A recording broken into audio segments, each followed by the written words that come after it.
Joining us for more on preventing voter fraud is Susan Nylon. She is covering the election season locally for the Associated Press. Rod Thompson, president of the Sarasota County Republican Club, and Wendy March, a veteran political reporter here in Florida. So what are we to make of this? I mean, I saw your comments in Dwayne's story about Acorn. That was a significant issue a couple of years ago. The question is, how prevalent is it nationally? Wendy? Well, what Acorn was doing was voter registration, or what they did wrong was voter registration fraud. One thing that a lot of people don't understand about the Acorn case is that these people were getting voter registration applications that they knew were false, but they're required by law to turn them in. They're not allowed to make their own judgment as to whether the application's false. At around the same time, the Republican Party hired a contracted private company to do voter registration, and their registrars falsified registrations for money because they were paid piecework. They were paid by the registration. But the laws that we're talking about wouldn't do anything about any of this. The laws that we're talking about are aimed at voter impersonation fraud, which is virtually non-existent. Well, the Acorn problem was real and intentional, and it was criminal. That's why 18 of them were convicted or pled guilty. This wasn't something like, oh, we got some innocently here and we have to hand them over. They were intentionally trying to defraud the voting process. But again, we were talking about voter registration and not what happens on election day. So there's a number of steps that happen for an election to take place. It seems to me that fraud in any one of those steps would be a serious problem that we'd need to address. Susan? Well, I would say, though, those problems are addressed at the level of the supervisor of elections. Yes, people can falsify information on a voter registration, but it does go through a checks and balances process at the supervisor elections, and chances are it gets kicked back. It's not, and I agree with Wendy, one has nothing to do with the other. So when we're talking about what happens on election day, we say, we see the reporting that says it's rare, but does it happen?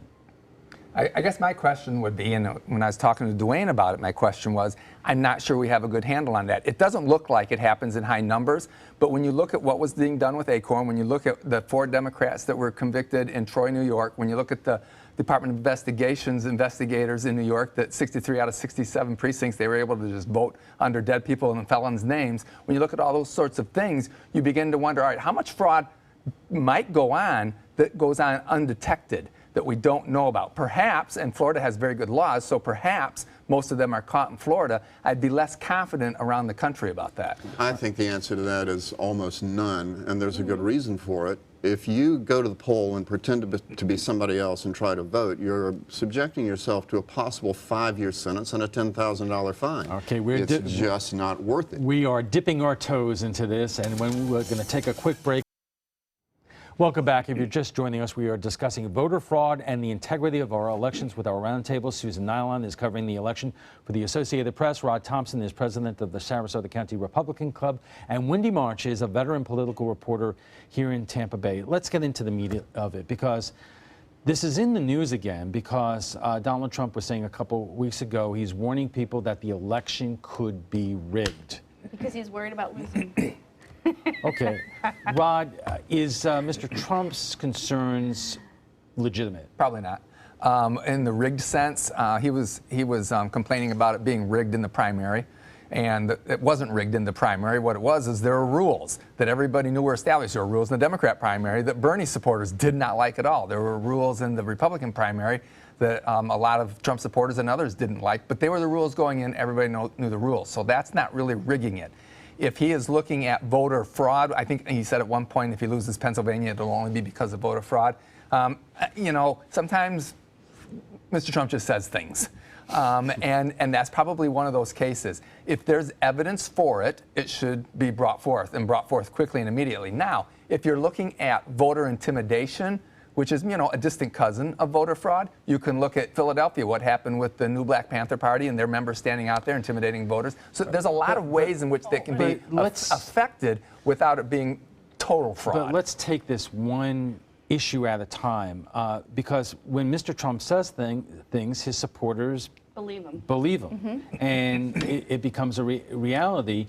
And whether it's Donald Trump who's elected president or Hillary Clinton elected president, the American people have to know, if you agree, that their president was legitimately elected, whether it was your pick or not, correct? Well, a lot of elections officials are unhappy about Trump saying these things because they say it will cast doubt. It'll break up the faith of American citizens in their election system.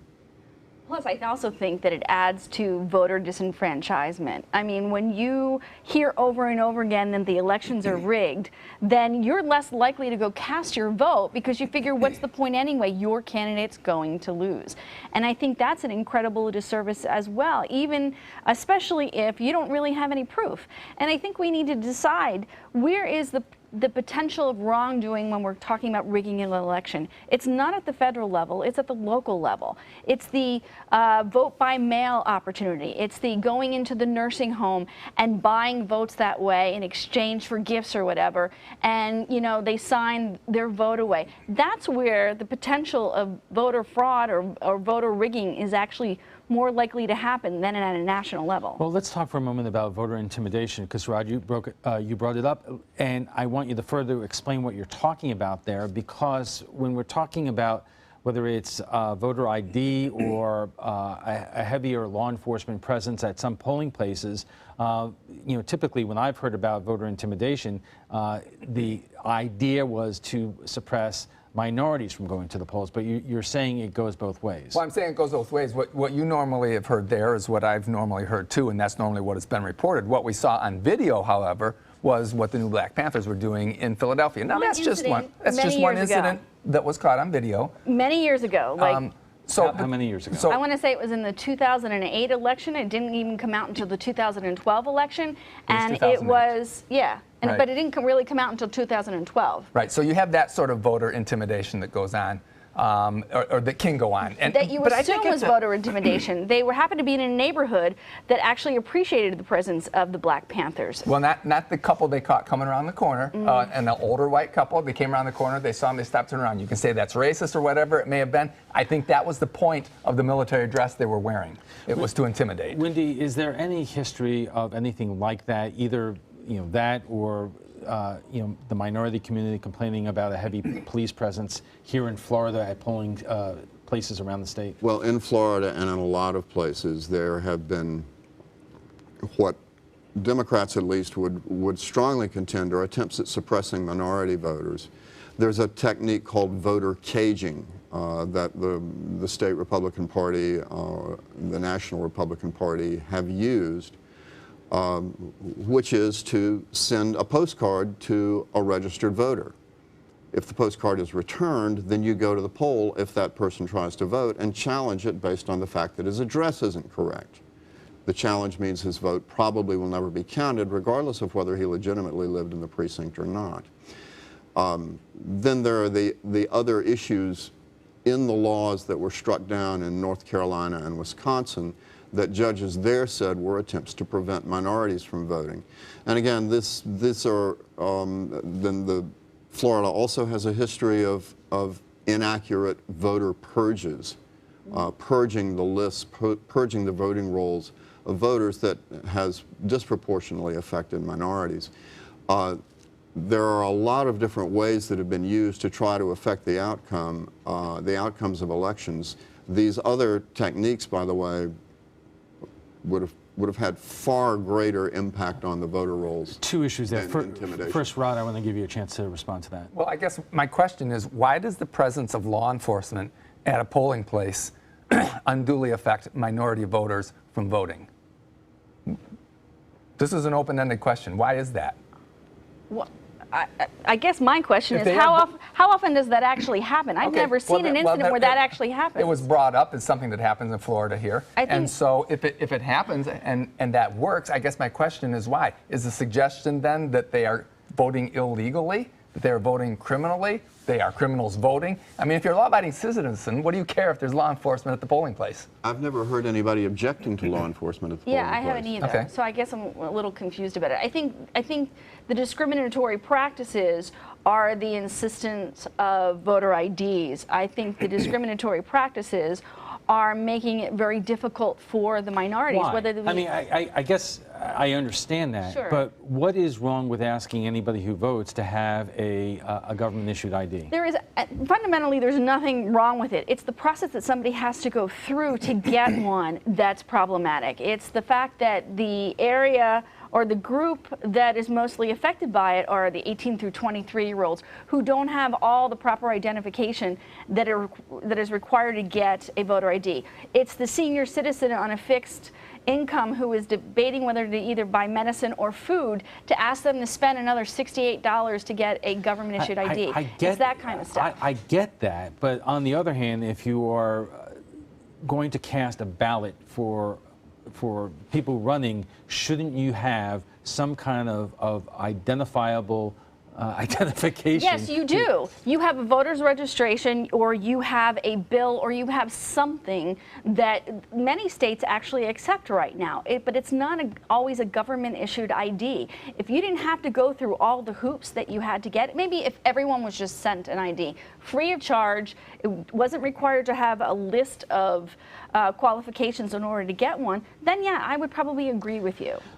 Rod? Well, so if you have a utility bill and it says Bob Smith at 1 Main Street, and you go there and say, I'm Bob Smith, I want to vote, how in the world is that going to eliminate voter fraud? Because if you're a wife or a daughter who lives at home and doesn't have a utility bill, then that presents a challenge for them.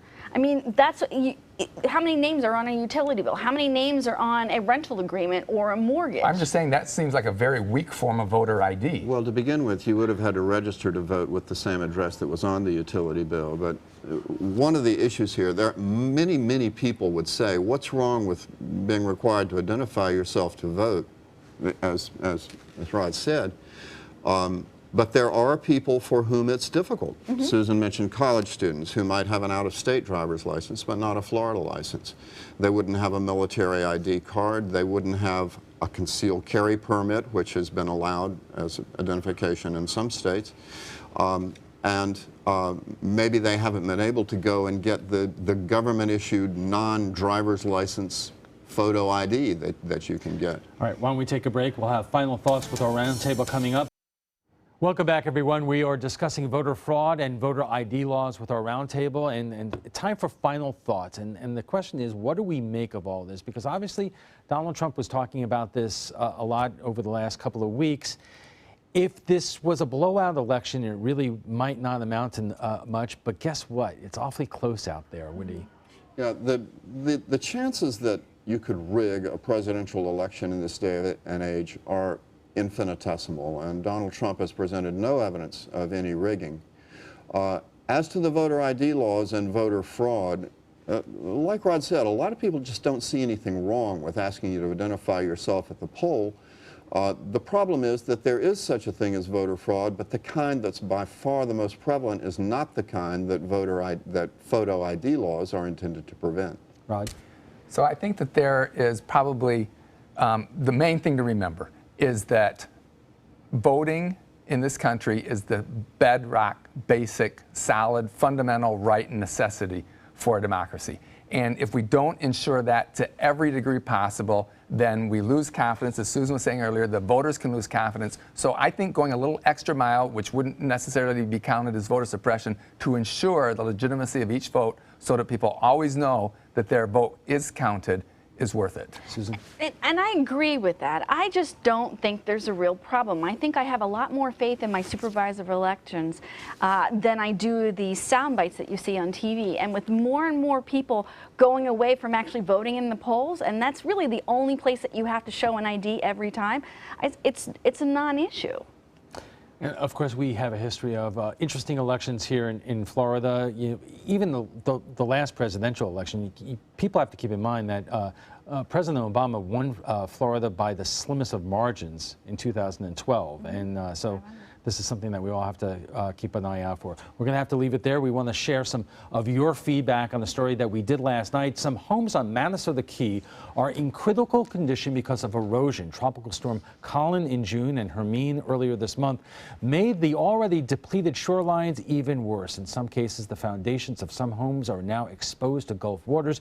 Requests for renourishment have stalled because they must be approved by both the state government, federal agencies, and the county. So whose responsibility is it to protect these residents? Here's what you have to say, and we did not find much sympathy for homeowners. Ivan Moyer writes, that's the price you pay for living on the beach. You know the risk when you purchase those pricey homes. There is no reason tax dollars should be going to repair your properties. Matthew Smith writes, I am really sorry, but I'm too busy struggling to pay my exorbitant rent in this town to worry about people foolish enough to build their house on shifting sands. And Amanda Allison Borknight writes, you can dish out your $20 million each year to create and dump more sand, but storms are going to happen and the sea level is going to keep rising. Well, if you'd like to join the conversation about tonight's topic, just visit our Facebook page at facebook.com/news@7. I want to thank our guests for being here tonight. Susan Nylon, covering the elections for the Associated Press, Rod Thompson, president of the Sarasota County Republican Club, and Wendy March, a veteran political reporter here in the Tampa Bay area.